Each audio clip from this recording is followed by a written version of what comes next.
দীর্ঘদিন প্রান্তিক রাজনীতির পরিসরে সীমাবদ্ধ থাকা জামায়াত ইসলামীর আমির ডাক্তার শফিকুর রহমান এখন জাতীয় রাজনীতির কেন্দ্রবিন্দুতে। ঢাকার দেয়াল, পোস্টার আর বিলবোর্ডে সাদা পোশাক ও দাড়িওয়ালা তার মুখ আহ্বান জানাচ্ছে দেশের প্রথম ইসলামপন্থী নেতৃত্বাধীন সরকার গঠনের পক্ষে ভোট দিতে। ৬৭ বছর বয়সী এই চিকিৎসক অল্প সময় তুলনামূলক অচেনা ব্যক্তিত্ব থেকে প্রধানমন্ত্রী পদের আলোচিত প্রতিদ্বন্দ্বীতে পরিণত হয়েছেন। ২০২৪ সালের গণ অভ্যুত্থানের পর সৃষ্ট রাজনৈতিক পরিবর্তন জামায়াতের জন্য নতুন সুযোগ তৈরি করে। দীর্ঘদিনের নিষেধাজ্ঞা ও দমন-পীড়নের পর দলটি আবার প্রকাশ্যে সক্রিয়। শফিকুর রহমান দেশজুড়ে সফর, ত্রাণ কার্যক্রম ও সাংগঠনিক তৎপরতার মাধ্যমে দ্রুত দৃশ্যমানতা অর্জন করেন। বিশ্লেষকদের মতে, নেতৃত্বের শূন্যতায় তিনি দ্রুত মাঠ দখল করতে সক্ষম হন।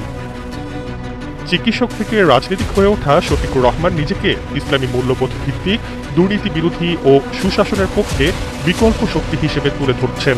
তরুণ ভোটারদের টানতে এনসিপির সঙ্গে জোট গঠন করেছে জামায়াত।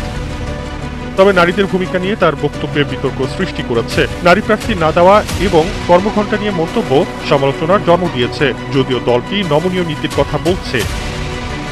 আসন্ন নির্বাচনে জামায়াতের সম্ভাব্য শক্ত অবস্থান রাজনৈতিক সমীকরণে নতুন মাত্রা যোগ করেছে।